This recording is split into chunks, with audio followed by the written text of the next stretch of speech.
नमस्कार मित्रों, मैं शंभू सिंह गोल स्टडी के YouTube चैनल पर आपका स्वागत करता हूं। पिछले वीडियो में हमने पढ़ी थी प्रस्तावना, आप लोगों को खूब पसंद आई होगी और मैंने देखा है उसके व्यूज़ वगैरह आपने जो स्नेह और प्यार दिया उसके लिए धन्यवाद।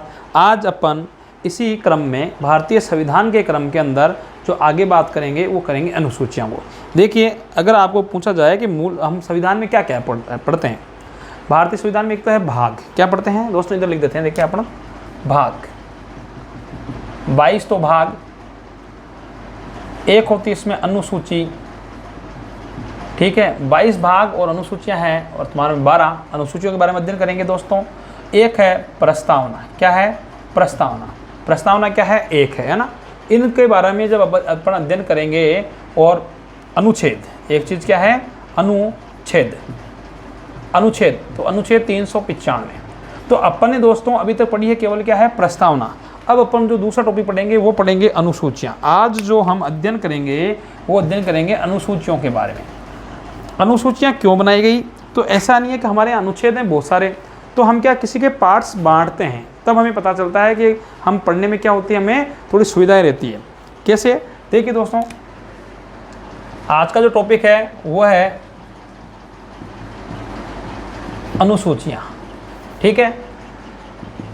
देखिए प्रश्न कैसे है कि मूल संविधान में, क्या शब्द लिखोगे आप? मूल संविधान। मूल संविधान में कितनी अनुसूचियां थी? तो मूल संविधान में दोस्तों 8 अनुसूचियां थी। मूल संविधान में कितनी अनुसूचियां थी? 8। बाद में कितनी अनुसूचियां जोड़ी गई? बाद में कितनी अनुसूचियां जोड़ी गई? तो 4। तो ठीक है, 4 बाद में जोड़ी गई। फिर प्रश्न आता है वर्तमान में कितनी अनुसूचियां है? तो वर्तमान में दोस्तों कितनी करनी है आपको? 12। आई बात समझ में? पहला प्रश्न, हमारे भारतीय मूल संविधान में कितनी अनुसूचियां थी? ठीक है, मतलब जब संविधान बना 8। कितनी जोड़ी गई दोस्तों? 4। आप 12 नहीं करना है। वर्तमान में कितनी है? तो है में कितनी है? 12। तो हम उन अनुसूचियों के बारे में आज क्या करेंगे? अध्ययन करेंगे, ठीक है। देखिए दोस्तों, संविधान की प्रथम अनुसूची कि भारतीय संविधान की प्रथम अनुसूची में किस बात का उल्लेख किया है? देखिए, अनुसूचियां इसलिए बनाई गई, हर चीज़ क्या है कि अनुच्छेदों में और भागों में नहीं आ सकती। जैसे आपको पूछा जाए कि भारतीय संविधान के कौन से अनुच्छेद या कौन से भाग के अंदर राष्ट्रपति के वेतन भत्तों का उल्लेख है, तो किसी में नहीं है, वो किस में? अनुसूचियों में आएगा, है ना। तो ऐसी कुछ बातें हैं जो क्या है अनुच्छेदों में और भाग में नहीं है। प्रथम अनुसूची, प्रथम अनुसूची में जो उल्लेख किया हमें बड़े शॉर्ट तरीके से पढ़ेंगे। देखिए, संघ व उसके राज्य क्षेत्रों का उल्लेख। दोस्तों किसका उल्लेख किया गया है? कि भारतीय संविधान की प्रथम अनुसूची में संघ और उसके राज्य क्षेत्रों का उल्लेख किया गया, मतलब केंद्र शासित प्रदेश और राज्यों के बारे में। वर्तमान में हमारे आपको पूछा जाए कितने राज्य हैं और कितने केंद्र शासित प्रदेश हैं, तो दोस्तों केंद्र शासित प्रदेश जो वर्तमान में है वो है 8। और आपको पूछे जाए कि हमारे देश में राज्य कितने हैं, तो दोस्तों राज्य हैं कितने? 28। देखिए, पहले राज्य हुआ करते थे 29। एक राज्य था जम्मू कश्मीर, माइनस हो गया, कितने रह गए? 28। तो राज्य तो रह गए 28। अब दोस्तों अभी ये क्या है, लेटेस्ट प्रश्न है, मतलब कई बार गड़बड़ हो जाती है कि हमारे वहाँ केंद्र शासित प्रदेश थे पहले 7, फिर केंद्र शासित प्रदेश बनाया गया जम्मू एंड कश्मीर को और एक बनाया गया लद्दाख को, ठीक है दोस्तों। तो 7 और 2 कितने हुए? 9 हुए। परंतु जनवरी के बाद में क्या हुआ? एक केंद्र शासित प्रदेश वापस हटा दिया गया है। जम्मू कश्मीर और लद्दाख तो है ना, दमन दीव वाले क्षेत्र में। तो क्या है कि एक जो केंद्र शासित प्रदेश कम हो गया, तो वर्तमान में वापस केंद्र शासित प्रदेश कितने हैं? 8 और राज्य कितने हैं? 28। तो दोस्तों पहले जो अनुसूची है, प्रथम अनुसूची, उसमें जो उल्लेख किया गया है वो किसका है? हमारे संघ और उसके राज्य क्षेत्रों का उल्लेख, मतलब नाम आप मान सकते हो भारत दैट इज़ इंडिया, जो संविधान के भाग नंबर 1 में है कि हमारे देश का नाम इसी में ही है, उसकी सीमाएं हैं, है ना, उसका कार्य क्षेत्र जितना भी है वो सब का उल्लेख कौन सी अनुसूची में है दोस्तों? प्रथम अनुसूची में। अनुसूचियाँ आपको रटनी है, आपको इस प्रकार समझनी है कि एक ही बार में याद हो जाएगा। अनुसूचियों से दोस्तों एक प्रश्न आता है, वो किस प्रकार आएगा? मिलान करने का। एक साइड में अनुसूचियाँ दी हुई आएगी और दूसरी साइड में अनुसूचियों के क्या दिए हुए आएंगे दोस्तों, उनके विषय दिए हुए आएंगे। जैसे 5, 8, 10 सामने उनके विषय दिए हुए आए हैं, ऐसे आपको अध्ययन करना है। आगे पहली अनुसूची समझ में दोस्तों, देखिए दूसरी अनुसूची,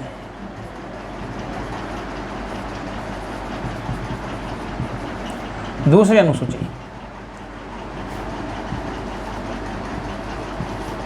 दूसरी अनुसूची में क्या है, जितने भी संवैधानिक पदाधिकारी हैं, क्या है, संवैधानिक, ध्यान से सुनिएगा, संवैधानिक पदाधिकारियों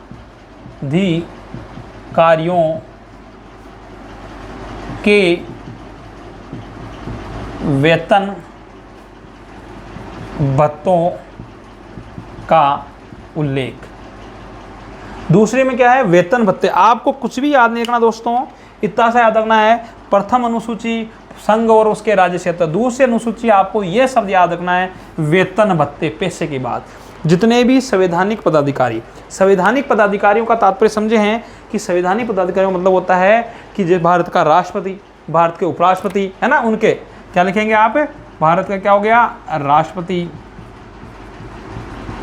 उपराष्ट्रपति है ना, किसी भी राज्य का क्या हो गया, राज्यपाल है ना। तो इनके वेतन भत्ते, जैसे राष्ट्रपति का जो वेतन है वो होता है लगभग 5 लाख रुपए महीना। ध्यान रखना, प्रश्न क्या आता है, राष्ट्रपति का वेतन कितना है वर्तमान में, तो 5 लाख रुपए। क्या है ये है मासिक। दोस्तों ये छोटा सा शब्द लिखा हुआ आता है, या तो मासिक लिखा हुआ आएगा या वार्षिक लिखा हुआ है। वार्षिक पूछा जाए तो वार्षिक का क्या मतलब होता है, वार्षिक का मतलब होता है पूरे साल की, मतलब 12 महीने, तो 5 को आपको 12 से गुणा करना, 60 लाख। क्या आ गया दोस्तों, 60 लाख। तो 60 लाख तो क्या हुआ, साल का वेतन है, और 5 लाख क्या है, महीने का वेतन। तो मासिक तो कितना है, 5 लाख। उपराष्ट्रपति का है 4 लाख, और राज्यपाल का है 3.5 लाख, क्या है, वेतन।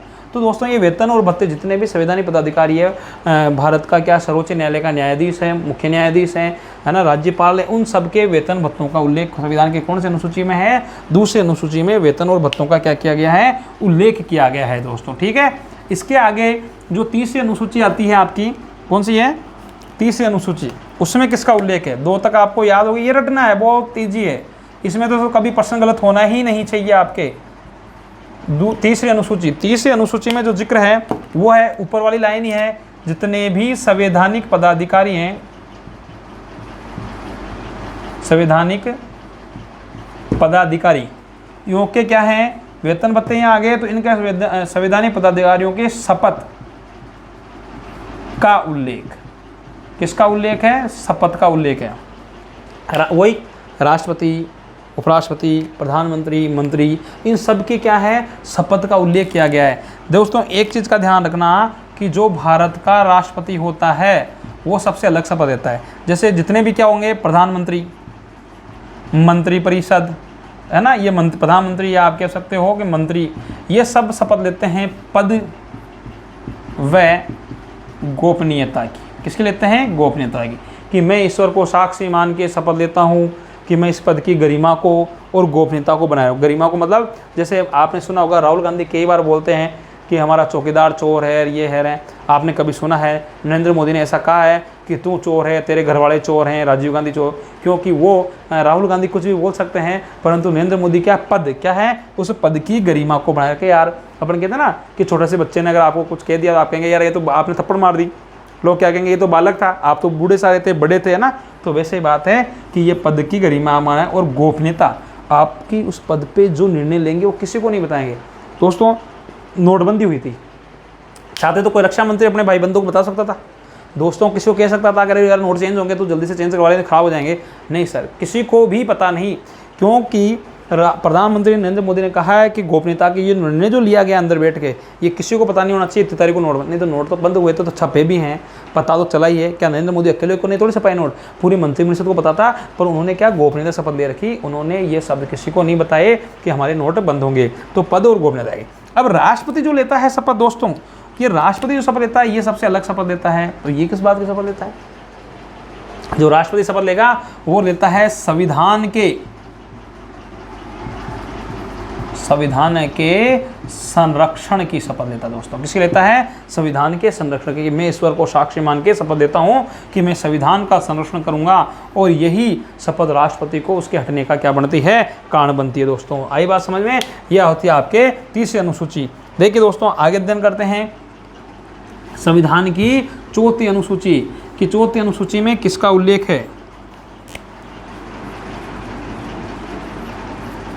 चौथी अनुसूची, देखिए चौथी जो अनुसूची है उसमें किस बात का जिक्र है? उसमें लिखा है राज्यों व केंद्र शासित प्रदेशों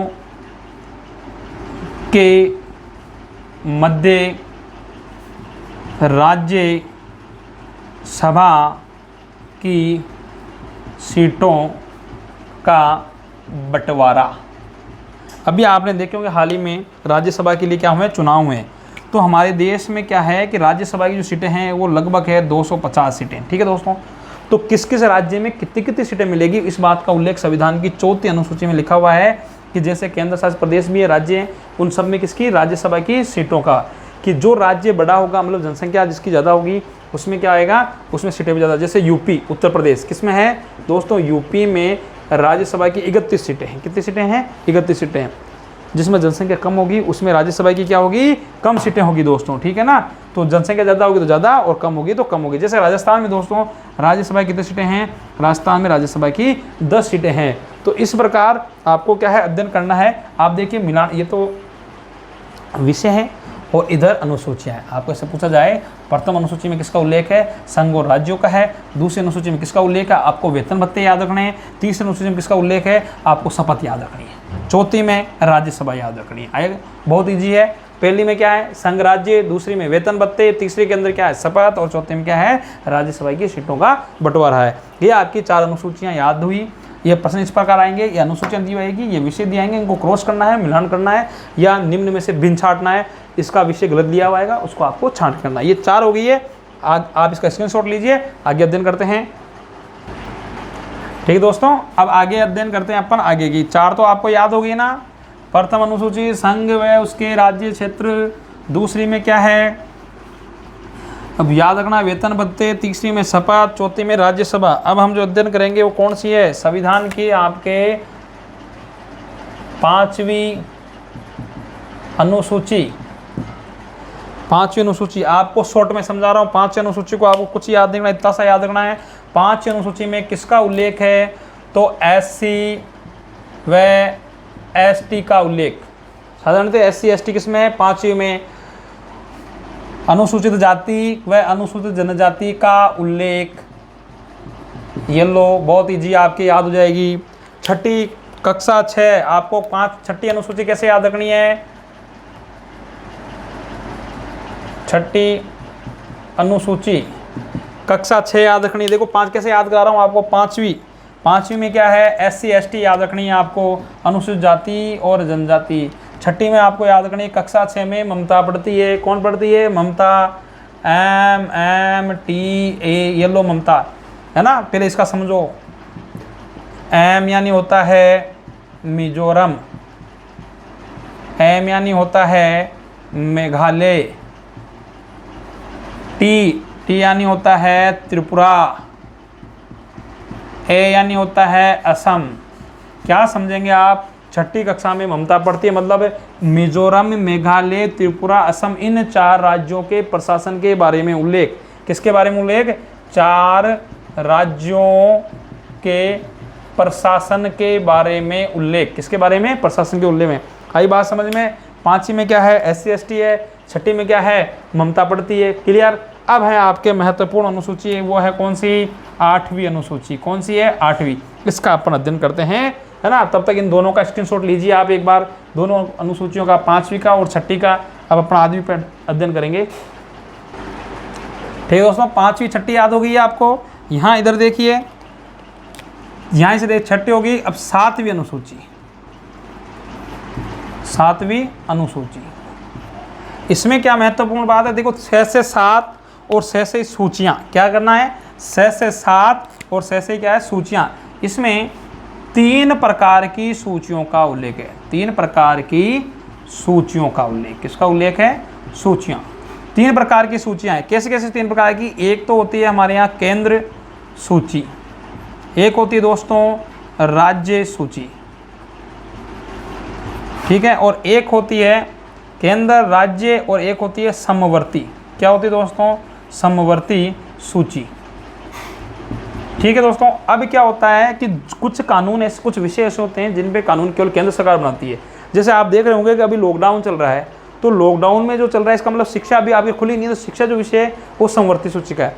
ऐसे समझिए, जैसे हुई आर्मी हुई, रेलवे हुई, डाक हुई, इन सब पे कानून बनाने का अधिकार किसको है? हमारे यहाँ केंद्र सरकार को है। किसको है? केंद्र सरकार क्या बनाएगी? इसके ऊपर कानून बनाएगी।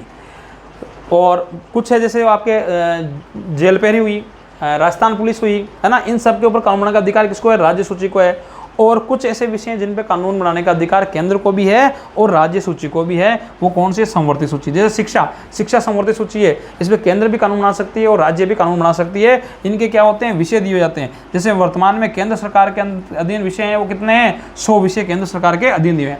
या दोस्तों आप इसको ये कह सकते हो 7वीं अनुसूची, जिसमें 3 प्रकार की सूचियों का उल्लेख है। या आप इसको कह सकते हो शक्तियों का बंटवारा। क्या कह सकते हो? शक्तियों का बंटवारा। क्या है? शक्तियों, मतलब केंद्र के और राज्य के मध्य शक्तियों का बंटवारा किया गया है। वो कौन सी अनुसूची में? 7वीं में। देखिए दोस्तों 5वीं में क्या था? SC ST। 6वीं में कौन पढ़ती है? ममता, मतलब 4 राज्य जिनके प्रशासन के बारे में उल्लेख है, 4 राज्य।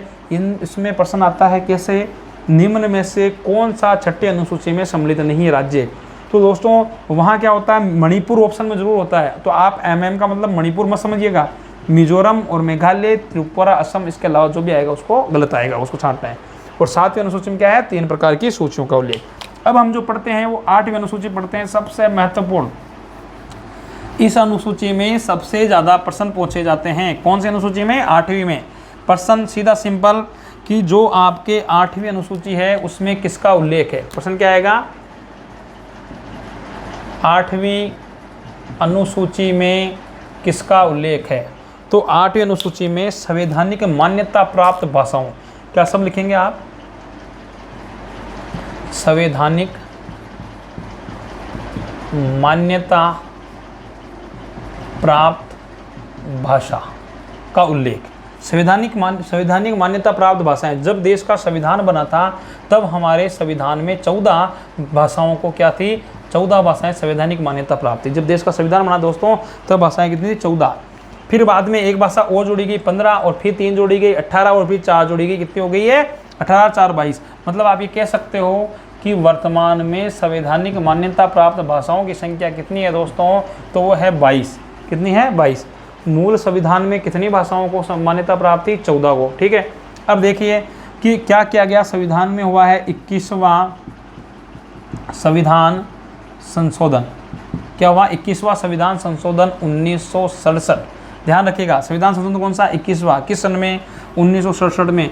और इसमें एक भाषा जोड़ी गई। कौन सी जोड़ी गई? सिंधी भाषा जोड़ी गई। कौन सी भाषा जोड़ी गई? सिंधी भाषा। एक भाषा और जोड़ दी गई, तो 14 और एक कौन सी हो गई? 15 भाषा हो गई। फिर दोस्तों संविधान में संशोधन किया गया, कौन सा? 71वां संविधान संशोधन किया गया है ना। ये 71वें संविधान संशोधन किया गया था 1992 में दोस्तों। और इसमें 3 भाषा जोड़ी गई, मणिपुरी, कोंकणी और नेपाली। तो 3 भाषाएं और जुड़ गई, तो कितनी है? 14 और 1 15 और 3 18, और फिर 4 भाषाओं के और जुड़ी गई। संविधान में संशोधन किया गया, कौन सा? 92वां संविधान संशोधन। 92वां संविधान संशोधन यह है सन 2003 में किया गया ना, 92वां संविधान संशोधन। और इसके तहत 4 भाषाएं जोड़ी गई। बोडोमास, क्या याद रखना आपको? बोडोमास है, मतलब मैथ का जो सूत्र होता है बी यानी बोडो, डी यानी डोगरी, एम यानी मैथिली बस, एस यानी संथाली। ये 4 भाषाएं जोड़ी गई दोस्तों।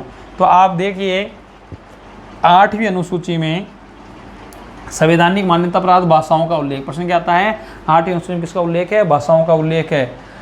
कितनी भाषाएं थी संवैधानिक मान्यता प्राप्त? 14 हैं। वर्तमान में कितनी है? 22। कौन सी भाषा बाद में जोड़ी गई है? तो देखिए सिंधी जोड़ी गई। सिंधी भाषा कब जोड़ी गई? 21वें संविधान संशोधन 1967 में जोड़ी गई सिंधी भाषा। कितनी हो गई? 15। 71वें संविधान संशोधन 1992 द्वारा 3 भाषाएं कौन कौन सी है? मणिपुरी, कोंकणी, लिख देते हैं यहाँ पे मणिपुरी, एक है कोंकणी और एक है नेपाली। कौन सी भाषा है? नेपाली। तो ये 3 भाषाएं जोड़ी गई तो कितनी हो गई है? 15, 14, 15, 3, 18 और ये 4 भाषाएं 92वें संविधान संशोधन 2003 में जोड़ी गई। बोडो, डोगरी, मथाली और संथाली ये भाषाएं आपके अंदर बाद में जोड़ दी गई है। तो दोस्तों ये थी आपकी 8वीं अनुसूची। ठीक है, अब इस 8वीं अनुसूची का आप स्क्रीनशॉट ले लीजिए। ये महत्वपूर्ण अनुसूची है आपके ना, सबसे महत्वपूर्ण अनुसूची है 8वीं अनुसूची। इसका स्क्रीनशॉट लीजिए। ठीक है दोस्तों, स्क्रीनशॉट ले लिया। अब देखिए आगे, ये तो 8 अनुसूचियां थी जो हमारे देश के संविधान जब बना था तब सम्मिलित की गई थी। उसके बाद संविधान में संशोधन किए गए और संविधान में 4 अनुसूचियां बाद में जोड़ी गई है। कौन कौन सी जोड़ी गई? तो देखिए दोस्तों, 9वीं अनुसूची। प्रश्न यहाँ से ज़्यादा आता है, 9 से लेकर 12 तक अनुसूचियों का प्रश्न ज़्यादा आता है। कैसे आता है कि 9वीं अनुसूची में किस शब्द का उल्लेख है या किसका उल्लेख किया गया है? तो 9वीं अनुसूची जो संबंधित है वो आपके दोस्तों भूमि सुधार से, किससे है? भूमि सुधार से संबंधित है। ठीक है, और इसके लिए संविधान में जो संशोधन किया गया वो प्रथम संविधान संशोधन द्वारा जोड़ी गई 1951 में।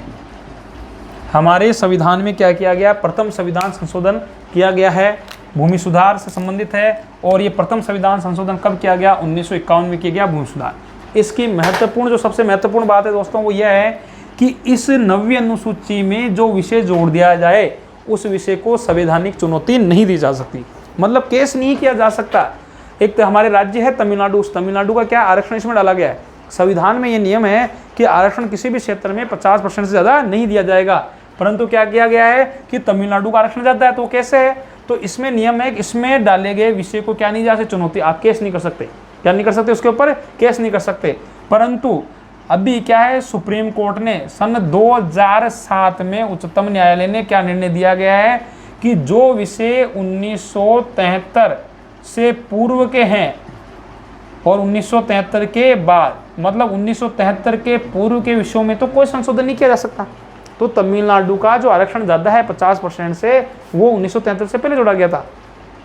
1973 के बाद के जो विषय हैं जो भी जोड़े गए हैं उनमें क्या किया जा सकता है? संशोधन किया जा सकता है। मतलब अगर इसमें कोई विषय जोड़ भी जाए तो वर्तमान में क्या कर सकते हो? संशोधन कर सकते हो ना।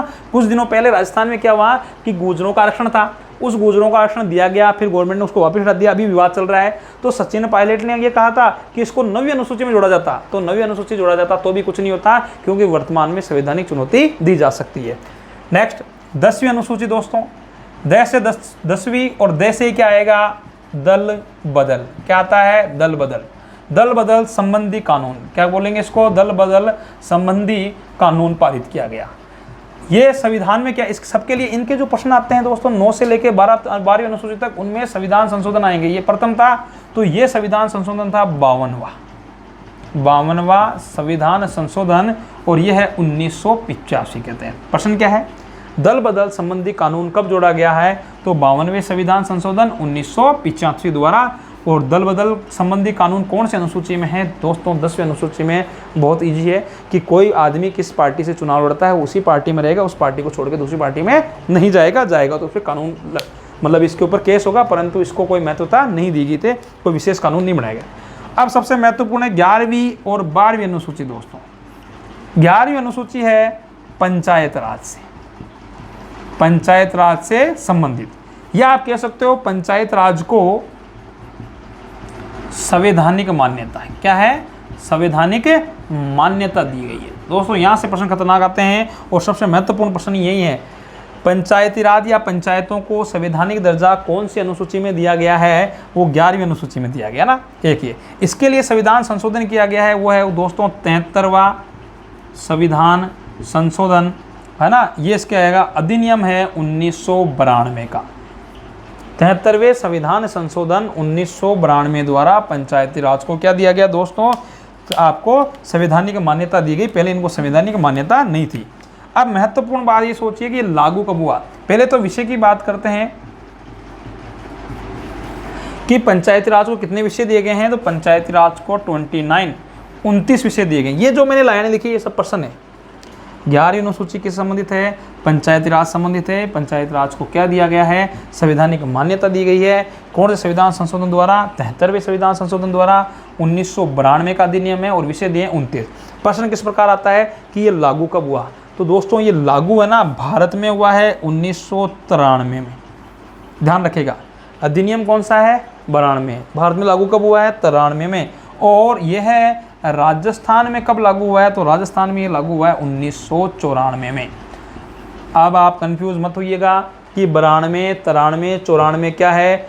73वां संविधान संशोधन अधिनियम 1900, ये तो है 92 नियम। जैसे जीएसटी था ना, कानून कोई दिसंबर में बनता है, पारित क्या होता है? जनवरी फरवरी से। तो ये दिसंबर के अंदर तो एक कानून क्या हुआ? साइन हुए लोकसभा राज्यसभा।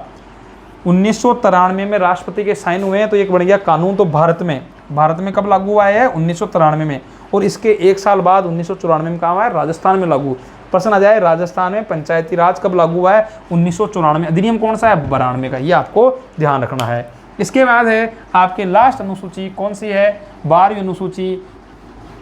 उसमें भी बहुत सारे प्रश्न आते हैं। पहला प्रश्न तो यही कि जो 12वीं अनुसूची है वो किससे संबंधित है? यह है 12वीं अनुसूची नगर निकायों को संवैधानिक दर्जा, जैसे वहां पंचायती राज को संवैधानिक दर्जा, ये महत्वपूर्ण। यहाँ 73वां संविधान संशोधन है दोस्तों, तो यहाँ है 74वां संविधान संशोधन। ये कब है? ये भी 1992 का ही करना है। इसको भी क्या करना है आपको? 1992। इसमें इतने सा चेंज करना है कि इसमें कितने विषय दिए गए? तो इसमें विषय दिए गए हैं कितने? 18 विषय। ये आपके प्रश्न खत्म। यहाँ पे अधिनियम 92 में ही कहलाएगा, क्योंकि ये दोनों अधिनियम क्या हुए थे? साथ में ही क्या हुए हैं? लागू हुए हैं आपके अधिनियम। ठीक है दोस्तों, तो इसमें से प्रश्न ज़्यादा आते हैं इसके। और पंचायती राज के बाद क्या है? नगर निकायों को भी संवैधानिक दर्जा दे दिया गया। ये आपके 12 अनुसूचियाँ थी। 12 अनुसूचियाँ आपके कंप्लीट। ध्यान से पढ़िएगा इनको। धन्यवाद दोस्तों।